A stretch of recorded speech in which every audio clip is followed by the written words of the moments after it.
नमस्कार दोस्तों। दोस्तों, शाश्वत मंच पर आप सभी दोस्तों का बहुत-बहुत स्वागत है। रंग विमर्श एक मुलाकात में आज हम अ, आमंत्रित किया है मैंने युवा अभिनेत्री पंखी कश्यप जी को गुवाहाटी आसाम से। तो चलिए मंच पर उनका स्वागत करते हैं। शाश्वत मंच पे बहुत-बहुत स्वागत है पंखी। जी, नमस्कार। फ़र्स्ट ऑफ़ ऑल मैं तो आपको धन्यवाद कहना चाहूँगी कि आपकी ये प्लेटफ़ॉर्म में मुझे आपने बुलाया, मुझे इस काबिल समझा और आपके प्रोग्राम में देखती हूँ रेगुलरली, जी, जितना हो सकता है मैं देखती हूँ, बहुत अच्छा प्रोग्राम है और उम्मीद करती हूँ कि बहुत आगे ले जाए और भी इस प्रोग्राम को। बिल्कुल जी, बहुत-बहुत धन्यवाद और निश्चित रूप से मैं जो मंच से जुड़े आए कलाकार हैं, उनको उनको एक-दूसरे को इंटरसेक्शन हो, ये परिचय हो, इसके लिए ही मैंने एक शुरुआत की थी। लेकिन मेरा एक और भी कथन है कि भई युवा जो रंगकर्मी हैं, उनको भी मंच देना भी ज़रूरी है कि वो भी अपनी बात रख सकें, इसलिए मैंने कहा कि आज मैं पंखी को ही बुला लेती हूँ अपने मंच पे। पंखी से आप चूँकि एक्टिंग क्षेत्र में आप जुड़ी, तो सबसे पहले हम आपसे ही जानना चाहते हैं कि इस क्षेत्र का चुनाव कैसे किया? प्रेरित कैसे हुई एक्टिंग के लिए आप? ये बताना मतलब मैं पहले बहुत बचपन से मैं पहले डांस शुरू किया है, डांस अच्छा, के अच्छा। बाद मैं थिएटर में आई हूँ। तो जी, मैं 4 साल की उम्र में मैंने डांस किया है स्टेज में और वाह! आज जो भी मैंने सीखा या फिर जो भी अभी मैं हूँ तो उसकी क्रेडिट मैं फुल्ली मेरी माँ मम्मी को देना चाहूँगी क्योंकि मेरे मम्मी ने मेरे इस लाइन में आने के लिए बहुत उन्होंने मतलब एनकरेज किया हो या फिर मदद किया हो हर जगह वो बचपन में तो एक्चुअली होता क्या है कि बचपन में मतलब समझ में नहीं आता है कि किस लाइन में जाए क्योंकि हर लाइन वो अगर आप जोड़ देते हो तो फिर वो कर ही लेते हैं लेकिन वो बिल्कुल, पेरेंट्स का मतलब हाँ पेरेंट्स मतलब कितना किस लाइन में ज्यादा उसको ले जाना चाहते हैं तो मेरी मम्मी ने मुझे पहले डांस सिखाया उन्होंने खुद मुझे पहले 4 साल की उम्र में डांस सिखाया मैंने डांस किया उसके बाद मुझे मतलब फॉर्मल ट्रेनिंग दिया उन्होंने उसके बाद धीरे धीरे मैं थिएटर में आई और कैमरे में भी काम किया मैंने थोड़ा बहुत तो ऐसे चल रहा है। तो ये अभी बात कर रही थी मम्मी ने आपको बहुत प्रोत्साहित किया, तो मम्मी आपकी क्या इस क्षेत्र से जुड़ी हुई है? जी मतलब नहीं, मम्मी जी, नहीं, मेरी मम्मी जुड़ी नहीं, उनको बहुत मतलब उनका ये इच्छा थी शौक इस है। कल्चरल लाइन में। हाँ, बहुत जी, शौक रखती थी वो, लेकिन उनके मतलब फैमिली की तरफ से बिल्कुल उनको सपोर्ट नहीं मिला, तो वो कर नहीं पाए। इसीलिए वो जी, मुझे इस सेक्टर में आगे ले जाने की बहुत कोशिश की, लेकिन अभी मेरे मम्मी में हमारे साथ नहीं है। जी। उनका अभी 6 महीने पहले ही उनका डेथ हुआ है तो मैं मम्मी को यही से मतलब प्रणाम करना चाहूँगी और थैंक्स बोलना चाहूँगी कि जो भी मैं हूँ वो मम्मी के लिए बिल्कुल, मैं भी टोटली। नमन करती हूँ मम्मी के जी, लिए तुम्हारे कि उन्होंने इतनी अच्छी अभिनेत्री जो है हरंग कर्म को टीवी सीरियल को दिया।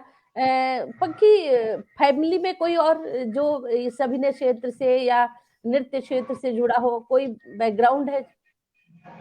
बिल्कुल नहीं है, कोई नहीं भी है। दूर-दूर तक मेरे फैमिली में ऐसे कोई नहीं है। तब तो बहुत अच्छी बात है कि मतलब एक रंग कर्म का कीड़ा जो है या कह सकते हैं कलाकार का जो है अगर पंखी के अंदर है तो पंखी मैं यहीं से प्रश्न करूंगी कि मैंने देखा लिखा था रिज्यूम में तुमने कि तुमने एक्टिंग के लिए डिप्लोमा वर्कशॉप्स की हैं तो किस जी, जी। टाइप की डिप्लोमा और वर्कशॉप की उसके बारे में हमें डिटेल में बताओ। जी। हम्म, पहले मैंने जब 12th में थी मैं उससे पहले भी मैंने चाइल्ड ड्रामा किया है एज ए चाइल्ड आर्टिस्ट मैंने नाटक में काम किया लेकिन मैंने जी सीखा ज्योति नारायण नाथ वो एनएसडीएन है असम के काफी लोग जानते हैं उनको बाहर भी जानते हैं तो उनका एनएसडी वर्कशॉप था उसमें मैं उनके साथ जुड़े फिर उनके साथ लगातार मैं जितना भी उनका प्रोडक्शन होता है तो मैं उनके हर प्रोडक्शन में इन्वॉल्व मतलब वो करवाते हैं मुझे तो ऐसे ही मैंने सीखा एक्टिंग क्या हम्म, होता है कैसे मतलब एक्टिंग सीखा उनसे मैंने लेकिन फिर उसके बाद मैंने धीरे धीरे फ्रीलांस काम करना शुरू किया असम में जितना थिएटर ग्रुप है जाने माने डायरेक्टर है जैसे मैं नाम लेना चाहूंगी बहारुल इस्लाम जी बहारुल सर के साथ सिगाल ग्रुप थिएटर में मैंने काम किया उनके अंदर फिर मैंने गुनाकर देव गोस्वामी जो बहुत ही जाने माने वो भी यहाँ नाट्यकर्मी है उनके अंदर काम किया, फिर प्रांजल से किया सर। तो इन हम्म। लोगों के साथ मैंने काम किया थिएटर ग्रुप में। लेकिन धीरे धीरे मुझे ये लगा कि ये तो मैं कर रही हूँ थिएटर, वैसे भी परफॉर्मिंग आर्ट्स जो है वो प्रैक्टिकल, वो मतलब प्रैक्टिकली किया जाता है। लेकिन मुझे कुछ देर बाद पता चला कि थिएटर में भी एमए हो थिएटर में एमए का जो यूनिवर्सिटी में, गुवाहाटी यूनिवर्सिटी में तो वो सब्जेक्ट था नहीं जब मैंने किया। तो डिब्रूगढ़ यूनिवर्सिटी में ये सब्जेक्ट के बारे में जाना मैंने कि परफॉर्मिंग आर्ट्स होता है, और उसमें थिएटर आर्ट में स्पेशलाइजेशन लेकर आप एमए का मास्टर्स कर सकते हो। तो मैं डिब्रूगढ़ यूनिवर्सिटी से मैंने मास्टर्स की पढ़ाई की थिएटर में, और थिएटर को जाना। तो वो मतलब जो जी यूनिवर्सिटी में जो पाठ्यक्रम था, तो उसमें क्या सिर्फ अभिनय पक्ष को ही लेकर कोर्स में था कि और भी चीजें उसमें सम्मिलित थी? मतलब अभिनय के और भी बहुत सारे पक्ष हैं, कॉस्ट्यूम है, सेट है, लाइट है, तो सारी चीजें थी कि सिर्फ अभिनय के बारे में ही कोर्स किया बस? नहीं, उसमें आपका स्क्रिप्ट इंक्लूड थे, स्क्रिप्ट राइटिंग कैसे होता हम्म। है, फिर अभिनय भी थे और हम्म। डिजाइन थे, बेसिकली थे। डिजाइन फर्स्ट ईयर में हमें एक्टिंग एक्टिंग के ऊपर फर्स्ट ईयर होता है, और सेकंड ईयर में हमें डिजाइन के ऊपर पढ़ाते हैं। जैसे कि आपका लाइट डिजाइन हो या फिर costume design, set design, property making, model making. एक नाटक को आप सेट का एक मॉडल मेकिंग कैसे करते हो, या फिर उसका डिजाइन, या फिर लाइट डिजाइन, उसका थ्योरी प्रैक्टिकल दोनों सब कुछ दोनों। इंक्लूड है। जी जी जी। बिल्कुल। तो ये तो डिप्लोमा के अंदर किया, लेकिन इसके अलावा वर्कशॉप भी की। वर्कशॉप में किस तरह की वर्ष तैयारी की? मतलब सुषमा दी हमसे प्रयागराज से जुड़ गई हैं, आपका मंच पे बहुत बहुत स्वागत है सुषमा दी। जी, वर्कशॉप में होता क्या है वहाँ में, एक्चुअली यूनिवर्सिटी के अंदर जो कोर्सेज होते हैं, मास्टर्स मैंने हम्म। किया, वो होते हैं एकेडमिक। तो उसमें हमें पढ़ना ज़्यादा पड़ता है। उसमें प्रैक्टिकल से ज़्यादा, प्रैक्टिकल भी होते हैं लेकिन प्रैक्टिकल से ज़्यादा होता है आपका थ्योरी बेस। हमें थ्योरी पढ़ना पड़ता है, थिएटर के हिस्ट्री पढ़ना पड़ता है हमें, वेस्टर्न ड्रामा हो, इंडियन ड्रामा हो, या फिर हमारा आसामीज थिएटर हो, उसके हिस्ट्री हमें पढ़ना पड़ता है, या फिर डिजाइन के बारे में हमें पढ़ाई करना पड़ता है। लेकिन बाकी जो वर्कशॉप मैंने गुवाहाटी में किया, या फिर मैं नाम लेना चाहूंगी अभी, लॉकडाउन में मैं ऑनलाइन वर्कशॉप किया गोविंद हम्म। सर के साथ, जहाँ आप भी जुड़े थे। तो गोविंद सिंह यादव जुड़े हैं, बहुत बहुत स्वागत है मंच पे गोविंद। हम्म। हम्म। जी, तो मैं उनके एक वर्कशॉप उन्होंने किया था, ऑनलाइन वर्कशॉप था वो, दिनेश मैंने खन्ना भी जी ने किया था एक्टिंग के साथ ऊपर। में। जी जी, तो उस वर्कशॉप में भी मैं जुड़ के, मतलब लॉकडाउन लॉकडाउन ने जितना हमारा नुकसान किया है और उतना ही फायदा भी किया है, मुझे ऐसा लगता है। क्योंकि ये जो आज हम ये प्लेटफॉर्म के जरिए बात कर रहे हैं, ये भी कहीं ना कहीं शायद लॉकडाउन का ही इफेक्ट है।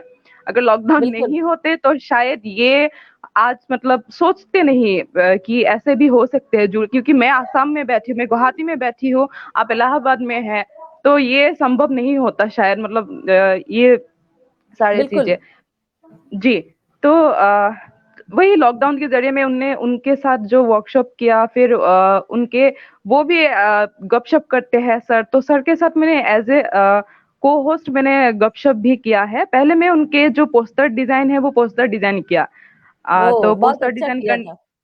जी बहुत जी, सुंदर पोस्टर सुंदर डिजाइन। जी। जी, थैंक यू।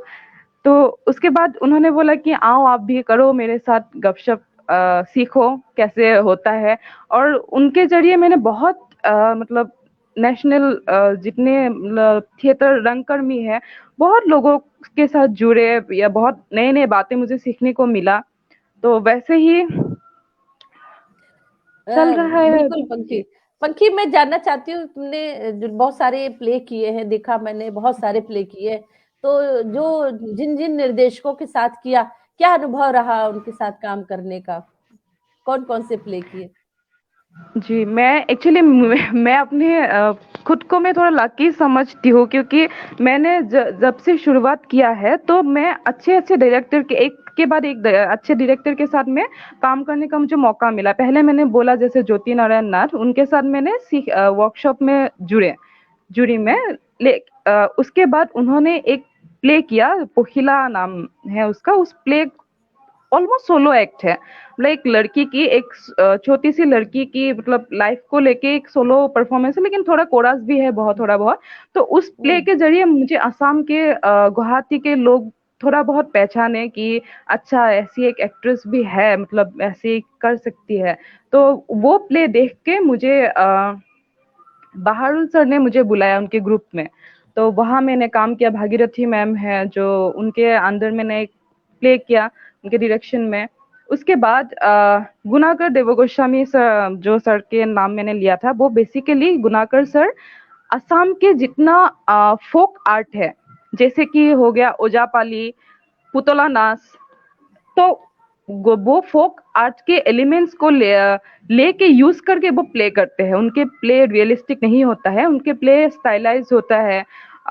थोड़ा सा मैं अगर बोलूँ तो थोड़ा लिरिकल उस टाइप का होता है। तो उनके एक प्ले है एकलव्य, जो महाभारत के एकलव्य है उसी के ऊपर है, उसमें दो ही उन्हीं कथा कैरेक्टर पर। है। हम्म। जी जी, तो दो कैरेक्टर है उस प्ले में, एकलव्य और उनके इनर, मतलब एकलव्य का साधना। तो उस प्ले के जरिए उन्होंने ये दिखाने की कोशिश की कि गुरु तो हमें चाहिए, गुरु होना पड़ेगा, लेकिन उससे ज्यादा इम्पोर्टेंट है आपका प्रैक्टिस, आपका साधना। आप अगर साधना करते जाओगे तो आप कभी नहीं हार सकते हो। आपका जितना मतलब वो है, आप कभी खत्म नहीं होगा। तो मैं उस प्ले में उनका इनर इनर थी, मैं ह्यूमन बींग नहीं था मेरा कैरेक्टर, इनर थी मैं, साधना थी। तो वो बहुत ही चैलेंजिंग कैरेक्टर था मेरे लिए उसमें। और उनके प्ले मतलब, उनके प्ले ऐसा होता है कि आपको डांस भी करना पड़ेगा, आपको गाना भी पड़ेगा, और हर डायलॉग के साथ बॉडी मूवमेंट होता है। बेसिकली वो होता है फिजिकल ओरिएंटेड होता है उनका, तो फिजिकल होता है। उसके बाद इंस्ट्रूमेंट भी बजाना पड़ेगा। तो ऐसे प्ले करके मैं अपने आप को एज ए एक्टर ग्रो किया, मुझे ऐसा लगता है। तो मैं धन्यवाद बोलना चाहूंगी कि मैं ऐसे लोगों के साथ काम करने का मौका मुझे मिला, और वहां से मैंने सीखा, अपने आप को ग्रो किया। बहुत जी। बहुत अच्छी बात है। जो अभी बताया है ना कि बड़ी चैलेंजिंग, किस प्ले की बात कर रही थी, शायद एकलव्य के किसी एकलव्य। प्रसंग। एकलव्य। तो कैसे तैयारी किया आपने, जब चूंकि मेरे ख्याल से ये सब आपका दौर वो दौर रहा होगा जब आप एक्टिंग से गुजर रही थी, एक्टिंग सीख रही थी।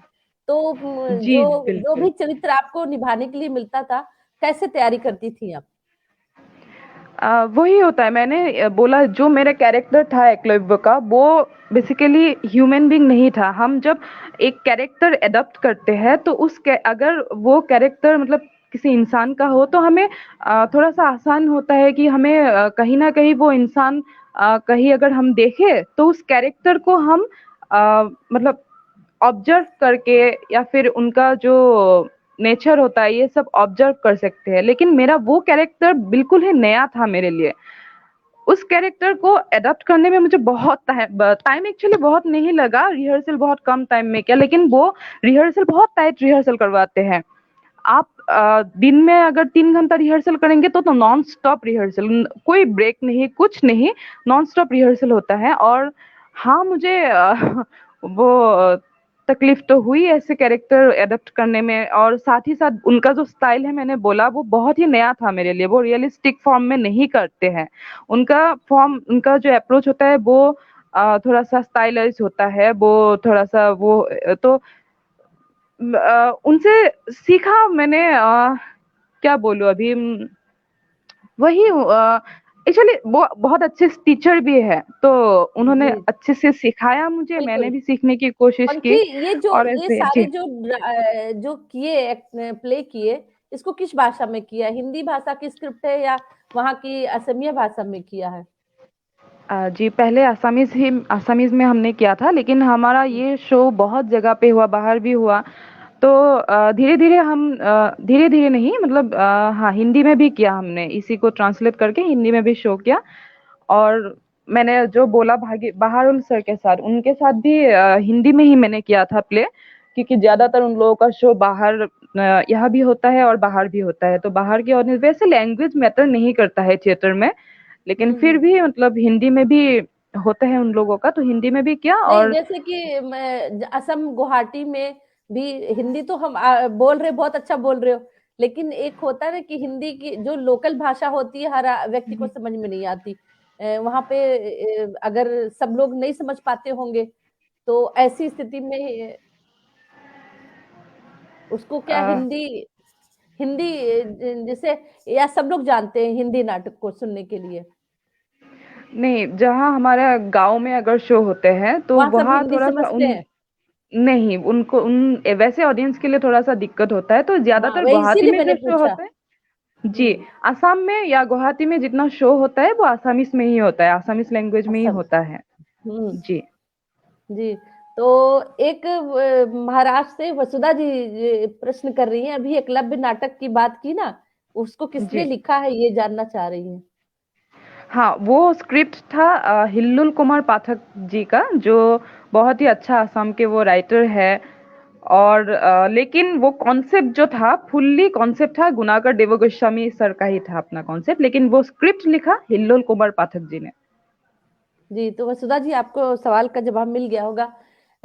तो इस दौरान जो रंगकर्म से जुड़ी पंखी, तो ये बताओ कि ये एक्टिंग करते करते कैसे विचार आया कि अब हमें टीवी की तरफ भी जाना चाहिए, या वहां से ऑफर मिले, या मतलब उधर एक एम है जाने का कि हम अब उसमें काम करेंगे, टीवी में भी काम करेंगे? कैसे सोच, जो दृष्टिकोण है वो कैसे गया उधर?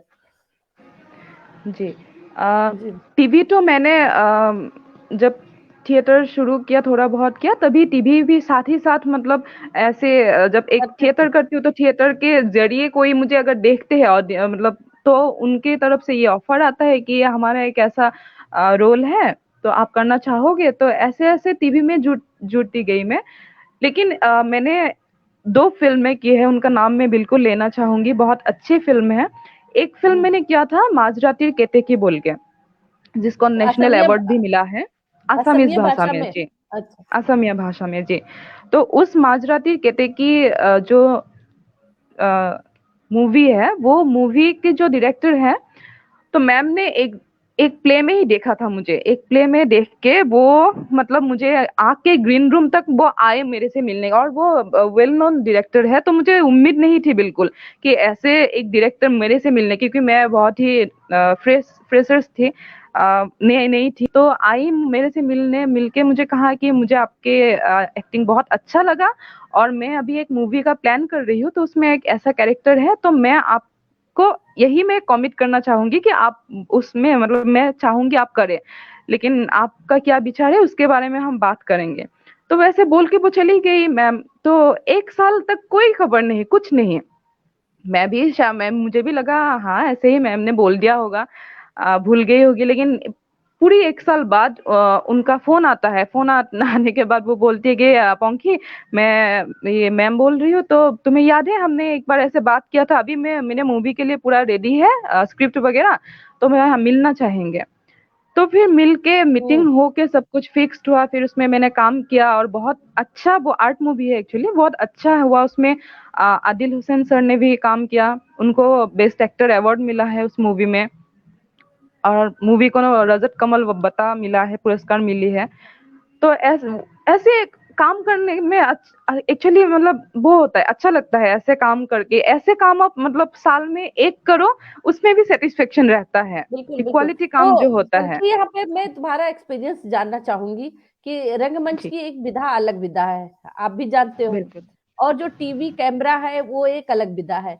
तो मतलब क्या समझते हो कि दोनों में, अगर अभी मैं कहूँ कि कैरियर अगर बनाने की हम बात करें, कि सोचे कि हम हमें किस दिशा में हम करियर बना सकते हैं, तो क्या लगता है, क्या महसूस करते हो कि किसमें हमारा हम अपने को स्टेब्लिश कर सकते हैं? आ, अभी ऑनेस्टली अगर बोलने जाऊं मैं, तो थिएटर करके हम सरवाइव नहीं कर सकते हैं, ये बहुत सच बात है। सिर्फ थिएटर करके हम सरवाइव नहीं कर सकते, हाँ कर सकते हैं, अपनी ग्रुप बनाना पड़ेगा, लेकिन फ्रीलांस आप एज ए एक्टर आप मतलब ग्रुप के साथ काम करके आप सरवाइव नहीं कर सकते हो, ये बहुत सच है। उसके लिए मतलब अम, लेकिन थिएटर का बैकग्राउंड होना बहुत ही जरूरी है एक एक्टर के लिए, क्योंकि थिएटर अगर हम नहीं करेंगे तो हम फिल्म या फिर कैमरे में काम नहीं कर सकते हैं। थिएटर का बैकग्राउंड होना बहुत ज़रूरी है, सीखना बहुत ज़रूरी है। उसके बाद आप कैमरा में जब जाओगे तो हमारे लिए आसानी होती है। उसको एक्सेप्ट करने में, हैंडल करने में आसानी होती है। बिल्कुल। और देखो, लेकिन थिएटर और जी। मैं यहाँ पे ये कहना चाह रही थी कि बहुत अच्छी बात अभी की तुमने। और किस स्तर की, मतलब थिएटर में भी जो बच्चे आते हैं, मतलब युवा कलाकार, किस स्तर की मेहनत करके तब वो टीवी या सीरियल में अपने को एस्टेब्लिश करने के लिए जाए, ये कोई मापदंड समझ में आता है कुछ? मापदंड अभी मैं वो तो नहीं बोल पाऊंगी, लेकिन थिएटर का बैकग्राउंड होना, मैंने जैसे बोला, बहुत जरूरी है। थिएटर हम्म। करना बहुत जरूरी है मंच में, क्योंकि अचानक से जाके आप टीवी में देखा जाए तो टीवी सॉरी कैमरा में एक्टिंग करना थिएटर के कंपैरिजन में आसान है, मुझे ऐसा लगता है। लेकिन हाँ। थिएटर करना बहुत ही मुश्किल काम है। तो इसीलिए मैं बार बार बोल रही हूँ, थिएटर का बैकग्राउंड होना बहुत ही जरूरी है एक्टर के लिए। क्योंकि हम जितने भी अच्छे अच्छे अभी एक्टर को देखे, ज्यादातर लोगों के थिएटर का बैकग्राउंड होते हैं, ज्यादातर एक्टर का थिएटर बैकग्राउंड होते ही है। और अभी भी बहुत बड़े बड़े कलाकार जो है, मतलब एस्टेब्लिश्ड एक्टर, वो अभी भी थिएटर करते हैं। थिएटर का मजा बिल्कुल है, लेकिन मुझे थिएटर करके मैं जितना मैं अभी तक जान पाया, तो इसीलिए मैं बोला कि थिएटर सिर्फ थिएटर करके सर्वाइव नहीं कर सकते। इसीलिए हमें मूवी, फिल्म या फिर सीरियल हमें करना ही पड़ेगा। और दोनों को कैसे आप बैलेंस करो, थिएटर में थोड़ा सा लाउड एक्टिंग होता है, नेचुरली होता है, क्योंकि हम एक स्टेज में रह के पूरी हॉल में ऑडियंस के लिए करते हैं। लेकिन वही एक्टिंग अगर हम कैमरे के सामने कर दे तो शायद ऑडियंस एक्सेप्ट नहीं करेंगे, उसमें बहुत ज्यादा रियलिस्टिक होना पड़ता है। और मैं भी उसी प्रॉब्लम की सामना किया था, जो मैंने अभी मूवी के बारे में बोला। उस मूवी में मुझे भी वही दिक्कत हुई थी, क्योंकि मैं थिएटर करके गई हूँ, मुझे कैमरे का इतना नॉलेज था नहीं। तो मैं जो डायलॉग होता था, डायलॉग डिलीवरी मेरा थोड़ा लाउड होता था। लाउड तो बोल देती थी। हाँ, लाउड बोल लेती थी, या फिर मेरा जो जेस्चर होता था बॉडी का, वो थोड़ा सा लाउड होता था। लेकिन मैम ने इतने अच्छे से मुझे सिखाया, इतना टाइम दिया। और इसीलिए मैं क्वालिटी काम जो बोला उनके मूवी को, इसीलिए बोला क्योंकि वो दिन में सिर्फ 2 ही सीन करेंगे, लेकिन तब तक करेंगे जब तक परफेक्शन ना मिले। तो एक दिन में वो 2-3 से ज्यादा सीन नहीं करते हैं, लेकिन वो बहुत अच्छे से समय देके एक्टर को बहुत टाइम देते हैं, सबको मतलब अच्छे से प्रिपेयर करके वो इजी करवा के सीन करते हैं, तो अच्छा प्रोडक्ट भी निकलता है उसी वजह से। चलो, एक तुम्हारे सर प्रश्न कर रहे हैं, गोविंद पूछ रहे हैं जी। कि थिएटर और फिल्म की ट्रेनिंग अलग होती है या सेम? आ, बिल्कुल अलग होती है। थिएटर के ट्रेनिंग अलग होती है, फिल्म की ट्रेनिंग अलग होती है उसी हिसाब से। इसीलिए तो जो नेशनल स्कूल ऑफ ड्रामा, जो सर उसी से पास आउट है, बीएनए, ये सब बेसिकली थिएटर एक्टिंग सिखाते हैं मुझे। मैं तो हूँ नहीं वहां से, लेकिन जो फिल्म इंस्टीट्यूट है, एफटीआई या फिर ऐसे, वो सब फिल्म एक्टिंग सिखाते हैं। तो वही डिफरेंस वही है कि जो थिएटर में आपको लाइव रहना पड़ता है, लेकिन कैमरे में आपको उतना ही दिखाएंगे जितना उस सीन में डिमांड करते हैं। तो डेफिनेटली अलग तो होता ही है, लेकिन बहुत ज्यादा अलग भी नहीं होता है, मुझे ऐसा लगता है। नहीं नहीं, बिल्कुल दोनों चीजें। अभी जो मेरे ख्याल से गोविंद ने पूछा, वो प्रोफेशनल ट्रेनिंग की बात कर रहे हैं। वो जो इंस्टीट्यूट बड़े बड़े हम्म। है, एनएसडी है, सो सरकारी इंस्टीट्यूट है, तो वो प्रॉपर प्रोफेशनल ट्रेनिंग की तरफ जा रहा है। जो शौकिया रंगमंच है, जहाँ से हम लोग, तुम जैसे हम लोग कलाकार जुड़ते हैं, तो वो जीवन के कहीं ना कहीं जीवन को भी उस मंच पे जीते हैं। और वहां से भी कलाकार एक के दुख के छोटे मोटे रोल भी अगर आ जाता है शहरों में तो कर लिया करते हैं। हम देखते हैं आए दिन यहाँ पे प्रयागराज में भी। ऐसा नहीं है, जो अच्छे आर्टिस्ट हैं उनको भी मौका छोटा ही मिलता है, लेकिन मिलता जरूर है ना? लेकिन जी। मैं ये जानना चाह रही थी कि ये जो युवा पर्सनालिटी, प्रेरणा बनोगे तुम सब, मतलब इस रंगमंच के और भी बच्चे कितने, मतलब महिलाओं की क्या स्थिति है वहां के रंगमंच पे, पंखी? जी, पहले तो हमारा स्ट्रगल शुरू होता है अपने घर से। हम्म। घर से ही स्ट्रगल शुरू होता है जब हम मतलब लड़कियां ऐसे क्योंकि थिएटर करते हैं हम, उसके लिए रिहर्सल होता है, कभी कभी रात रात तक रिहर्सल होती है। तो आसपास के लोगों का ये क्वेश्चन तो होता ही है दिमाग में कि इतने रात को पता नहीं कहाँ से क्या करके आ रही है। तो उसमें बहुत जरूरी होता है फैमिली का सपोर्ट। आपके जब फैमिली आपके सपोर्ट में रहेंगे तो बाकी आपके पड़ोस आस पड़ोस के लोग या फिर बाकी लोग जो भी आपको कहे या फिर जो भी उनका नजरिया हो उससे इतना फर्क नहीं पड़ता।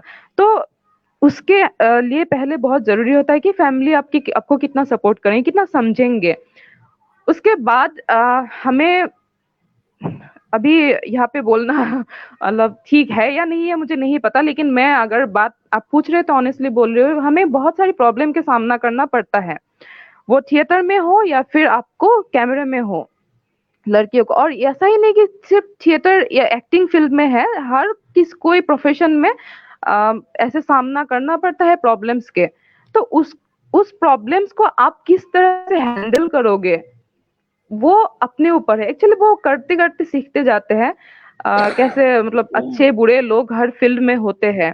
हमें बिल्कुल। लड़की अगर हो तो उसको ज्यादा सामना करना पड़ता है उस चीजों को। तो बिल्कुल सही। बिल्कुल। बिल्कुल सही पंखी। देखो है क्या ना, अब मानसिक दृष्टिकोण, लेकिन मुझे लग रहा है कि अब ये जो वर्कशॉप्स है जगह जगह पे, चाहे वो नजदीकी कार्यशालाएं हो रही हैं, तो उससे हम्म, जागरूकता भी आई है। लोग अब ये तो जान रहे हैं ना कि लड़की हमारी अगर एक्टिंग क्लास में गई है, इंस्टीट्यूट में गई है, वर्कशॉप में गई है, तो ये तो समाज के लोग देख रहे हैं कि खुला है, वहां पे क्या सीखेगी। तो कहीं ना कहीं मानसिक बदलाव, थोड़ा सा टाइम और लगेगा, जरूर बदलाव आएगा। और जहां नहीं बदलाव आया है, धीमे धीमे उसमें भी जागरूकता आ रही है। एक प्रश्न गोविंद ने और किया है, इसको मैं पढ़ देती हूँ। मोबाइल थिएटर के बारे में पूछ रहे हैं, मोबाइल थिएटर क्या है? ये इसके AIR बारे है। में बता हाँ, इसके बारे में क्या है, बताइए। इसका इम्पोर्टेंस, मोबाइल के थिएटर के बारे में। जी जी, हमारे आसाम में मोबाइल थिएटर की बहुत ही स्ट्रांग भूमिका है।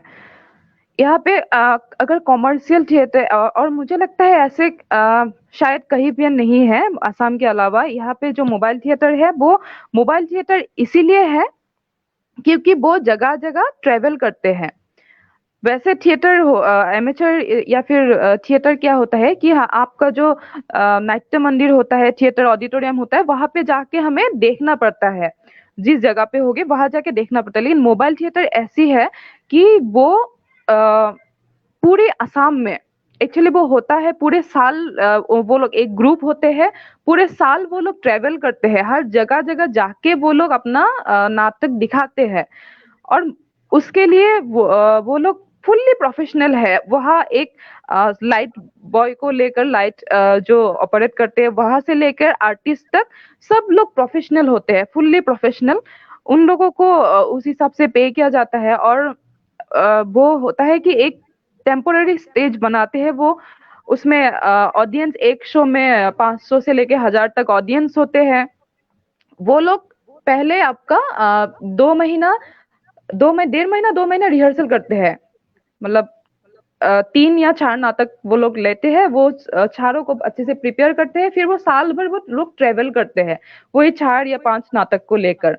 लेकिन वो नाटक ऐसा है कि वो फुल्ली प्रोफेशनल है। तो उसमें आपको मतलब डांस गाना मतलब जो फिल्म का उसमें वो होता प्रभाव देखा जाता है, फिल्मों तो का फिर प्रभाव होते हैं वो एक उसमें। तरीके से पैरोडी टाइप का नाटक, नहीं कि कोई विषय होता है, या मतलब ऐसे ही इंटरटेनिंग के लिए बस कॉमेडी टाइप का बना नहीं नहीं, स्क्रिप्ट कॉमेडी रहता नहीं, कॉमेडी नहीं, बस है? सीरियस टॉपिक में ही होता है। अच्छा। कॉमेडी एक दो प्ले भी होता है ऐसा नहीं, लेकिन सीरियस टॉपिक में ही होता है। वो अच्छे वो स्ट्रॉन्ग स्क्रिप्ट भी स्ट्रॉन्ग होता है, स्क्रिप्ट अच्छे स्ट्रॉन्ग स्क्रिप्ट होता है उसमें। उसमें एक स्टोरी लाइन होता है मतलब। लेकिन वो क्या होता है थोड़ा सा सार्कस सार्काज्म हम सर्कस। देखते हैं उसमें। हाँ, जो एरिया अभी तो बहुत डेवलप हो गया है मोबाइल थिएटर, आपको मतलब विश्वास ही नहीं होगा कि मतलब ये असम के मतलब ऐसे वो है। लेकिन अभी वो जो एरियल एक्ट वगैरह वो सब भी इंक्लूड करते हैं। अभी ये जो क्या था मतलब हर तरह की स्क्रिप्ट होता है, हर तरह की वो लेते हैं विषय, तो उसी हिसाब से करते हैं परफॉर्मेंस। लेकिन थोड़ा सा ये मोबाइल थिएटर का अंतर क्या होता है, मोबाइल थिएटर का एक्टिंग जो होता है वो नॉर्मल नाटक से और लाउड होता है। अच्छा। वो, हाँ, थोड़ा सा लाउड एक्टिंग होता है उसमें, हर चीजें थोड़ा सा लाउड होता है। और रियलिस्टिक रियलिस्टिक स्टोरी होता है, माइथोलॉजिकल स्टोरी भी लेते हैं, हिस्टोरिकल स्टोरी भी लेते हैं, अलग अलग तरह की लेते हैं, लेकिन वो फुल्ली कॉमर्शियल है। और उससे एक जो हमारा असम के एक जो नाटक थिएटर का एक स्ट्रॉन्ग मजबूती है, मोबाइल थिएटर का स्ट्रॉन्ग भूमिका है। और उसी से वो अपना जीविकोपार्जन भी करते हैं। बिल्कुल। हम्म। पंखी, जैसा कि अभी तुमने बताया कथक और बिहू डांस भी सीखा है तुमने अमेरिका से, कि अभिनय में तो बहुत ही जरूरी है डांस भी आना, सिंगिंग भी करने आना, जो एक पूर्ण अभिनय की जब हम बात करते हैं। तो कथक और बिहू दोनों डांस सीखा है, ये कब सीखा है? मतलब बहुत छोटे एज में सीखा है कि अभी सीख रहे हैं? एक्चुअली बिहू तो हमारे आसामीज के ब्लड में ही होता है, तो हमें बिहू हम्म। सीखने की जरूरत नहीं नहीं पड़ पड़ती। नहीं पड़ती है। लेकिन अभी बिहू सीखना भी जरूरी हो गया है, क्योंकि बिहू को भी मतलब टीवी में जो दिखता है वो थोड़ा सा कॉमर्शियल अप्रोच के लिए वो थोड़ा सा मतलब मॉडर्नाइज करने लगे हैं बिहू को।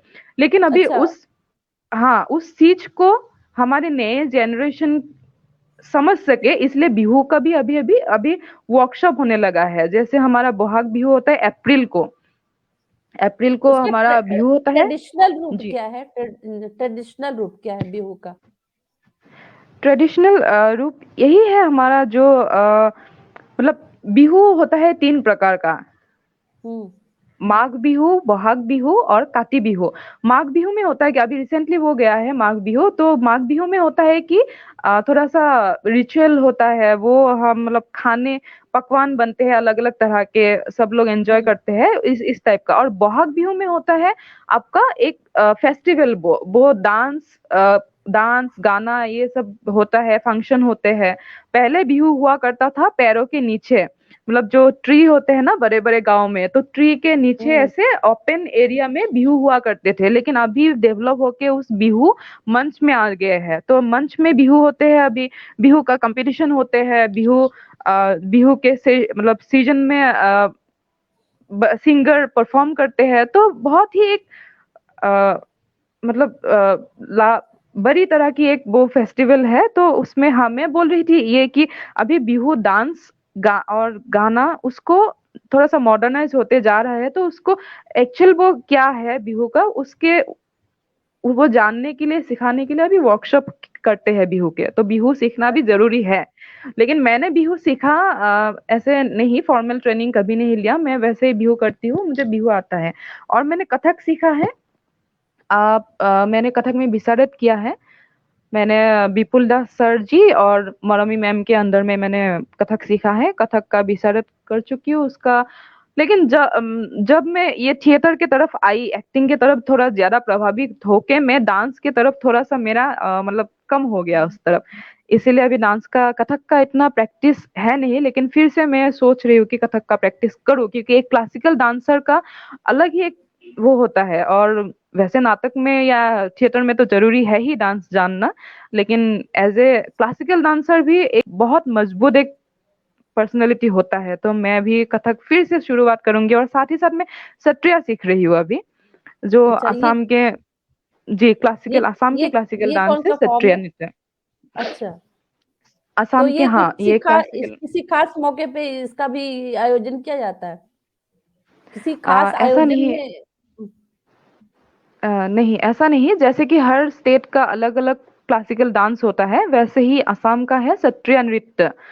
पहले ये क्लासिकल नहीं माना गया था, लेकिन कुछ समय हुआ इसको क्लासिकल डांस में इंक्लूड किया गया है।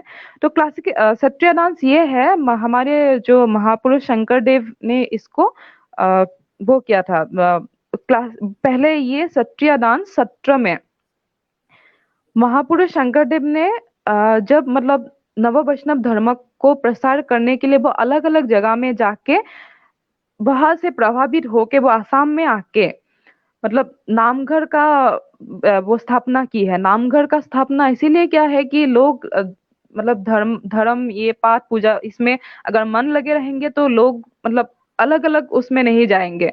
और एक यूनाइट करने के लिए पूरे सोसाइटी को यूनाइटी लाइन लेने की लाने के लिए ये नामघर को उन्होंने स्थापित किया था। और नामघर को स्थापित करके वो ड्रामा जो है अंकिया नाट, हमारा आसामीज थिएटर का अंकिया नाट पहला मतलब फुल ड्रामा कह सकते हैं हम, फुल लिखित ड्रामा कह सकते हैं, वो होता है अंकिया नाट।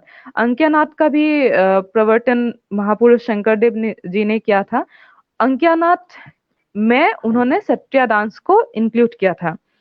सत्रिया अच्छा। डांस, हाँ, सत्रिया डांस वैसे ही जैसे क्लासिकल डांस होता है कथक ओडिसी, वैसा ही एक सत्रिया भी है। उसमें माटी अखड़ा होता है अलग, मतलब उसमें बॉडी बहुत ज्यादा, बॉडी का एक्सरसाइज बहुत होता है, मतलब बहुत अच्छा फॉर्म है। मतलब एक अगर योगा का जो फायदा होता है उसी तरह का सत्रिया हम्म। करने से भी आपका हेल्थ के लिए बहुत फायदेमंद होते हैं, क्योंकि अच्छा। उसमें एक्सरसाइज बहुत, हाँ जी, बहुत एक्सरसाइज होती है उसमें। अच्छा पंखी, इसमें जो पारंपरिक वेशभूषा क्या होती है इसमें? सत्रिया में, हम्म। सत्रिया में वेशभूषा। जी जी, सत्रिया डांस में अलग अलग टाइप का होता है। वो कृष्ण नृत्य जो पुरुष करते हैं, कृष्ण नृत्य, उसमें धोती और ऊपर वो साप कौन बोलते हैं वो पहन के, फिर जो कृष्णा का जो एक वो होता है कॉस्ट्यूम, उसी हिसाब से करते हैं। लेकिन बाकी जो और मतलब गोपीनाथ बोलते हैं हम, गोपीनाथ या फिर अलग अलग उसमें लड़कियां पहनते हैं जैसे घाघरा चोली जैसा होता है उसी टाइप का हमारा जो, हाँ, पाट सिल्क होता है। असम में अच्छा। मुगा और पाट सिल्क का भी बहुत वो जाना जाता है, असम सुआलकुची। तो वो पाट सिल्क से बनते हैं वो ड्रेस सत्रिया का, वो उस उस तरह का होता है। अच्छा, ये अभी बताया कि लड़कियां भी पार्टिसिपेट करती हैं, तो जो ये लड़कियां बिल्कुल पार्टिसिपेट इसमें करती हैं, ये क्या रंग कर्म से जुड़ी हुई आर्टिस्ट होती हैं, कलाकार, या मतलब ऐसे ही जो घरों में सामान्य सी घरों की लड़कियां होती हैं जो मतलब पारंपरिक आयोजनों में जो हिस्सेदारी करती हैं, वो महिलाएं होती हैं? जी। मैंने जो बोला पहले, तो ये हम्म। नामगढ़ में होता था, ये सत्रिया नृत्य भी और अंकिया नाद भी नामगढ़ में होता था। उसमें लड़कियां पार्टिसिपेट नहीं करती थी पहले के समय में, लेकिन अभी धीरे धीरे जब लोग जानने लगे, सीखने लगे, और लड़कियां भी अभी करते हैं। अभी अंकिया नाद लड़कियां ही परफॉर्म, जो महिला चरित्र होते हैं, जैसे रुक्मिणी हो, राधा हो, वो सब चरित्र में लड़की ही पार्टिसिपेट करते हैं। तो वैसे ही सत्रिया डांस भी, सत्रिया नृत्य भी अभी मतलब अभी तो हर जो मतलब ये कल्चर को लेके हर कोई कॉन्शियस हो गया है। तो अभी हर घर में जो लड़कियां होते हैं, लड़के होते हैं, सीखते हैं, नॉर्मल वो करते बच्चे हैं। भी करते हैं सत्रिया जी। अभी पक्की आपने कुछ निर्देशन में भी सहयोग किया है, तो उसके बारे में कुछ बताएं कि कैसे प्लान किया और किसके निर्देशन में काम कर रहे हैं? निर्देशन मतलब अपना, अपने किसी, बारे में। हाँ, किसी के सहयोग से आपने निर्देशन सहयोग का भी जी, कार्य। जी। जी, मैंने थिएटर में ही किया है निर्देशन, सह असिस्ट किया है मैंने। जैसे मैंने बोला ज्योति नारायण नाथ, उनका ग्रुप है अनुभव, अनुभव द हम्म। एक्टर्स गिल्ड, उसका मैं परमानेंट मेंबर हूँ। तो उसमें एक प्ले किया था फॉल ऑफ ह्यूमैनिटी बोल के। उसमें जो कॉन्सेप्ट है उसका है मेडिकल टेररिज्म, मेडिकल हम्म। टेररिज्म के ऊपर वो प्ले था। उस प्ले में मैंने असिस्ट किया है। और अभी एक थोड़ी कुछ समय पहले मैंने सादात हसन मंटो के एक शॉर्ट स्टोरी है काली सलवार बोल के, उस काली सलवार को मैंने सोलो एक्ट किया है। मैं उसको खुद डायरेक्ट किया है और उसका फिलहाल मैंने एक ही फेस्टिवल में किया है, लेकिन अभी और कुछ कुछ फेस्टिवल में उस नाटक को मुझे बुलाया गया है उस नाटक के लिए। लेकिन अभी हम्म। फिर से कोरोना की जो स्थिति है उसके ऊपर डिपेंड किया जाएगा कि क्या बिल्कुल। होगा क्या नहीं होगा। बिल्कुल, और बहुत अच्छा काम कर रही हैं भाई, हम लोग की सबकी शुभकामना है पंखी कि ऐसे ही आगे बढ़ते रहो। और थैंक रंगमंच यू। से, क्योंकि रंगमंच हमारा जो व्यक्तित्व का निखार है वो रंगमंच ही देता है। और टीवी सीरियल, तो टीवी सीरियल वगैरह में जो काम करते हो तो वहां पे क्या रंगमंच जैसी स्थिति है कि कुछ वहां पे कुछ कमर्शियल, यानी कि हम सोचे कि कुछ धन मिले तो हम अपना करियर बना सकते हैं, ऐसा कुछ है? बिल्कुल है, मैंने इसीलिए कहा था पहले कि हम्म। थिएटर करके सरवाइव करना मुश्किल है। लेकिन वैसे अभी थिएटर भी हर आर्टिस्ट यहाँ पे जितना थिएटर होता है वो मतलब हर आर्टिस्ट को पे किया जाता है, चाहे वो उसका कम हो, अमाउंट कम हो, लेकिन पे पे किया जाता है। लेकिन सीरियल होता है कॉमर्शियल वे में, बिल्कुल सीरियल टीवी जो होता है उसमें वो करके आप सरवाइव कर वो सकते हो। वो कॉन्ट्रैक्ट करते जी। हैं। तो बहुत अच्छी जी बात वो है। चैनल के अंदर ये कुछ हो गया। हाँ, हम्म। तो हाँ वो चैनल के अंदर होता है, वो चैनल आप प्रोड्यूस करते हैं उसको, उस हिसाब से चैनल ही आपको पे करते हैं। जितना हमारा एंटरटेनमेंट चैनल है यहाँ का, असम का, तो उसी हिसाब से आर्टिस्ट को पे करते हैं और अच्छे से पे करते हैं। उसका उस रेमुनरेशन से आप अच्छे से मतलब सरवाइव कर सकते हो। बिल्कुल। और पक्की, जिस तरह से आप मेहनत कर रहे हो, रंगमंच पे भी स्ट्रगल कर रहे हो, वहाँ के जो स्टेट लेवल के जो टीवी सीरियल है, टेलीविजन पे भी काम कर रहे हो, मेरे ख्याल से और भी एम होगा कि हम नेशनल चैनल तक, क्या मतलब सोचते हो कि कितना संघर्ष अभी है हमें नेशनल तक पहुंचने के लिए? बिल्कुल, अभी तो कंपटीशन का बहुत टफ कंपटीशन है नेशनल प्लेटफॉर्म में आपको काम करने के लिए। और वैसे ही मतलब हमारा एक मतलब क्या होता है, ड्रॉबैक क्या है, हमारा लैंग्वेज। वहाँ पे नेशनल प्लेटफॉर्म में आप काम करोगे वह हिंदी में ही काम होता है, तो हमारे लिए वो थोड़ा सा मुश्किल हो जाता है क्योंकि हम नॉर्थ ईस्ट के लोग हिंदी अच्छे से नहीं बोल पाते, उसका प्रोनाउंसिएशन हमारा ठीक ठाक नहीं होता है। लेकिन फिर भी हम अगर काम करना चाहेंगे तो हर हर चीजों में आपको तो नहीं, मतलब अगर मुश्किल है मैं ही तो ये उसके लिए। कहती हूँ हाँ। कि अगर मौका मिलता है तो कोई जरूरी नहीं, वहां तो डबिंग भी होती है। अब हाँ वॉइस तो बिल्कुल। कोई और भी कर सकता है, अगर ब्रेक मिलता है तो आदमी कोई अच्छी बेहतरीन एक्टिंग कर रहा है तो मुझे नहीं लगता कि उसको वो छोड़ेगा, वो निश्चित करेगा। नहीं हिंदी अच्छी सी बिल्कुल। बोल पाएगा तो डबिंग होगी उसकी, तो सारी बिल्कुल सुविधा है। हमारे फिर भी हाँ एक जी।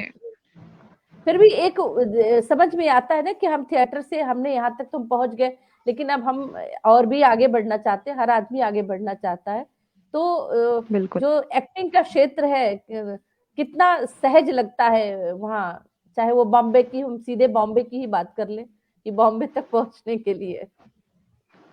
बॉम्बे तक पहुंचने के लिए बहुत इस मुश्किल इसीलिए है कि वहाँ पे टैलेंट की कमी मतलब है नहीं। हाँ, मतलब इतने मतलब वहाँ पे टैलेंट इतना भरा हुआ है, लेकिन अपने आप को उस वहाँ पे आपको अ, आप किसी के नजरों में आप दिखो उसके लिए बहुत से अभी तो मतलब ऐसा है कि अभी का जमाना मतलब ऐसा हो गया, आप अपने आप को कितना एक्टिव रखोगे आप सोशल प्लेटफॉर्म में भी, मतलब सोशल मीडिया में भी, वो सब भी डिपेंड करता है। क्योंकि अभी ऐसा है कि अपने आप को प्रमोट आपको खुद करना पड़ेगा।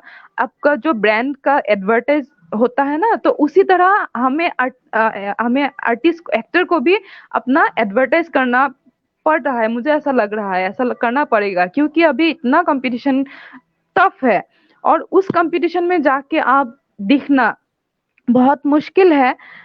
लेकिन फिर भी कोशिश अगर करेंगे तो बिल्कुल होगा, टाइम लग सकता बिल्कुल है। बिल्कुल। बिल्कुल। इसके अलावा कुछ आसाम की, जहाँ पे आप रहते हो, वहाँ की कुछ चीजों को बताना चाहो? अ, असम की चीजें अभी वही है, थिएटर तो यहाँ पे बहुत अच्छा मतलब थिएटर का जो है, कल्चर बहुत अच्छा है। थिएटर ग्रुप है बहुत सारे, एनएसडियन इतने हैं आसाम में। हर एक हर किसी के अपना अपना ग्रुप होता है, तो उस ग्रुप में वो लोग करते हैं। बाहर भी शोज जितना होता है वो शोज करते हैं, यहाँ भी करते हैं। लेकिन अभी तो स्थिति फिर से बिगड़ गया है, क्योंकि अभी कोरोना के बाद, मतलब सेकेंड वेव के बाद शुरू हुआ ही था थोड़ा सा, मतलब नॉर्मल होना माहौल, लेकिन फिर से अभी ये सब में हो गया। मेरा ही 2 फेस्टिवल था थिएटर का, वो दोनों पोस्टपोन हो गया। तो ये थोड़ा सा मुझे लगता है कि लोग बहुत ज्यादा अभी फ्रस्ट्रेशन में चले जाएंगे, अगर फिर से अगर लॉकडाउन जैसा अगर स्थिति होगा तो। क्योंकि शुरू ही हुआ था नए से, सब लोग थोड़ा काम करने के लिए शुरू किया, फिर से अगर ऐसी लॉकडाउन जैसी स्थिति फिर से होगा तो हम्म। लोगों का डिप्रेशन तो होगा ही। नहीं, चलो बहुत अच्छा होगा कि अच्छा ही सोचना चाहिए। जिस स्थिति से हम लोग पिछले सालों से गुजरे हैं, ईश्वर न करे कि आगे स्थिति वो मतलब वैसी भयानक स्थिति बने। कुछ कंट्रोल में है, मुझे नहीं लगता। वैक्सीन इतने सारे जी लग रहे हैं, बस उसी की जागरूकता और जो सरकार की गाइडलाइन है उसको आदमी फॉलो करता रहे। क्योंकि मानते नहीं है जी लोग ना, मास्क बिल्कुल। लगाने के लिए कहा जा रहा तो वो नहीं लगाना है। बहुत सारे लोग तो अभी भी वैक्सीन तक नहीं लगाए हैं। तो तब तक नहीं थोड़ी लगा। सी सावधानी बरतें तो निश्चित रूप से कोरोना जैसी जो बीमारी है वो दूर भागेगी। थोड़ा टाइम लगता है, कोई चीज बीमारी तो जल्दी आ जाती है लेकिन सही होने में थोड़ा टाइम लगता है। तो वो भी दूर हो बिल्कुल। भागेगा कोरोना भी, और हम फिर से परफॉर्मिंग आर्ट को लेकर बेहतरीन प्रदर्शन भी करेंगे जो जहाँ रंग कर्मी है।